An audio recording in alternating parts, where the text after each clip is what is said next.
नमस्कार बच्चों, आज की हिंदी की कक्षा में आपका स्वागत है।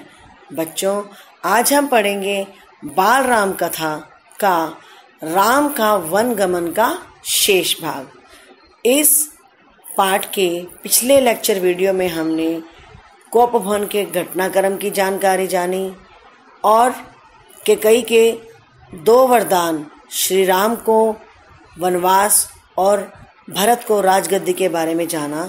अब उसके आगे पढ़ेंगे। लक्ष्मण से राम का संवाद जारी रहा। राम ने वन गमन को भाग्यवश आई उलटफेर कहा।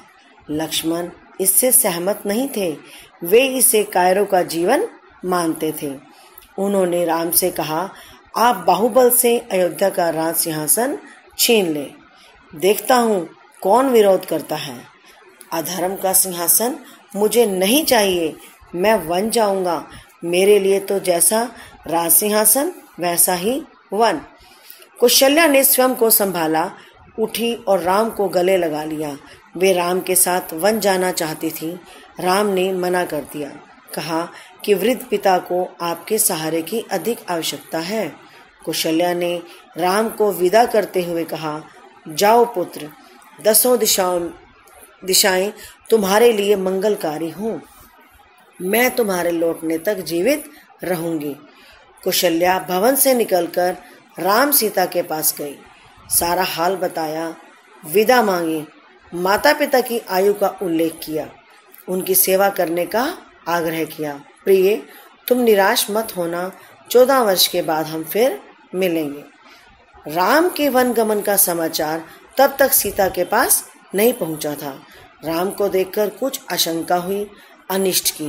राम ने विदा मांगी तो सीता व्याकुल हो गई, क्रोधित भी हुई, निर्णय पर प्रतिवाद किया।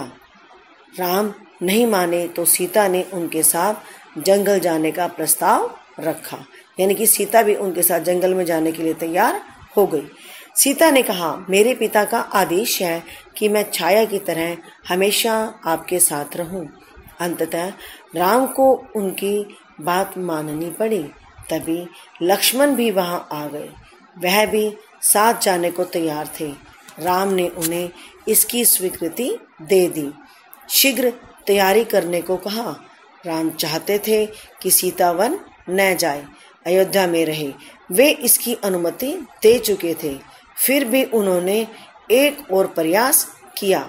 सीते, वन का जीवन बहुत कठिन है, न रहने का ठीक स्थान, न भोजन का ठिकाना, कठिनाइयां कदम कदम पर। तुम महलों में पली हो, ऐसा जीवन कैसे जी सकोगी? सीता ने उत्तर नहीं दिया, मुस्कुरा दी।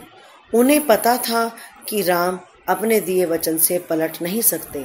राम वन जा रहे हैं, यह समाचार पूरे नगर में फैल चुका था। नगरवासी दशरथ और कैकेयी को धिक्कार रहे थे।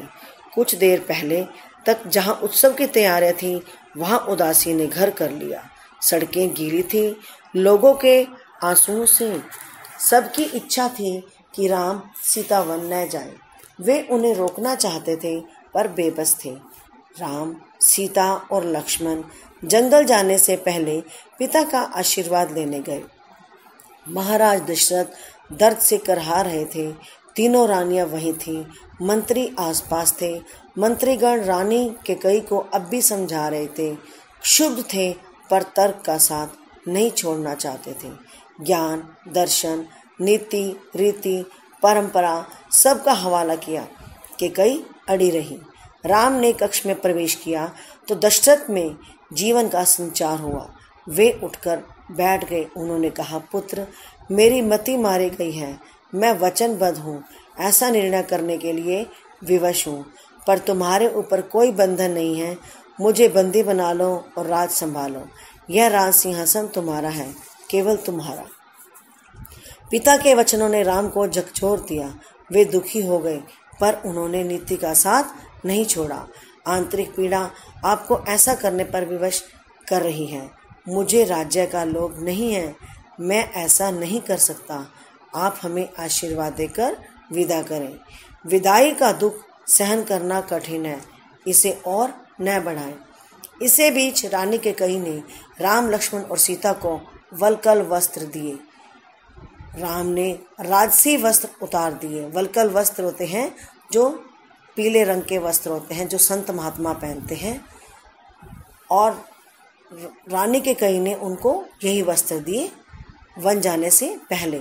तपस्वियों के वस्त्र। रानी सीता को तपस्विनी के वेश में देखना सबसे अधिक दुखदायी था। महर्षि वशिष्ठ अब तक शांत थे।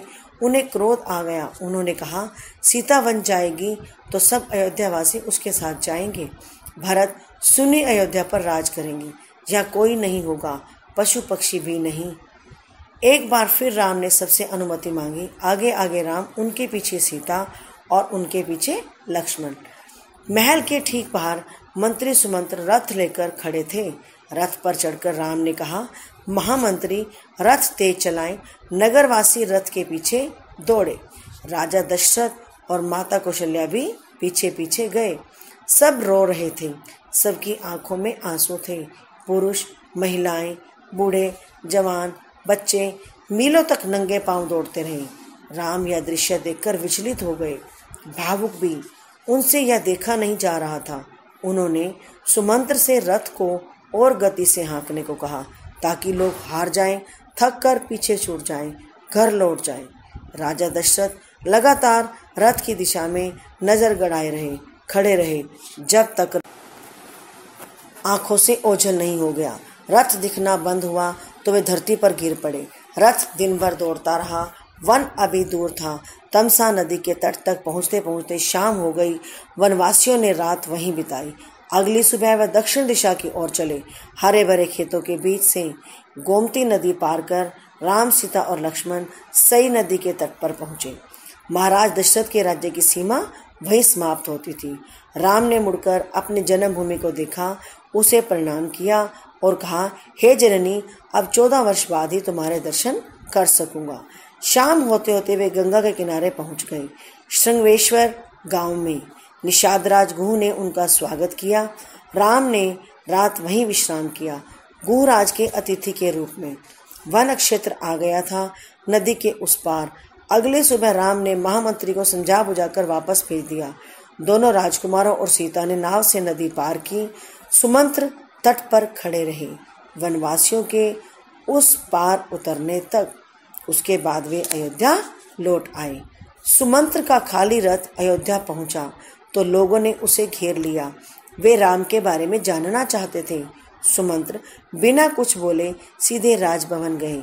राजा दशरथ, कौशल्या भवन में थे, बेचैन सुमंत्र की प्रतीक्षा में।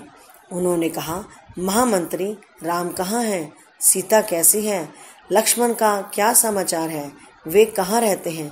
क्या खाते हैं? सुमंत्र की आंखों में आंसू थे। उन्होंने एक एक कर महाराज के सभी प्रश्नों का उत्तर दिया। सुमंत्र को पता था कि दशरथ को इन उत्तरों से संतोष नहीं होगा। महाराज की बेचैनी बनी रही, बढ़ती गई। वन गमन के 6ठे दिन दशरथ ने अपने प्राण त्याग दिए। राम का वियोग उनसे सहा नहीं गया। दूसरे दिन महर्षि वशिष्ठ ने मंत्री परिषद से चर्चा की। सबकी राय थी कि राजगद्दी खाली नहीं रहनी चाहिए। तय हुआ कि भरत को तत्काल अयोध्या बुलाया जाए। घुड़सवार दूत रवाना किए गए इस निर्देश के साथ कि उन्हें अयोध्या की घटनाओं के संबंध में मौन रहना है। तो बच्चों, आज हमने पढ़ा राम का वनगमन। आप इस पाठ को ध्यान से पढ़िए और समझिए। धन्यवाद।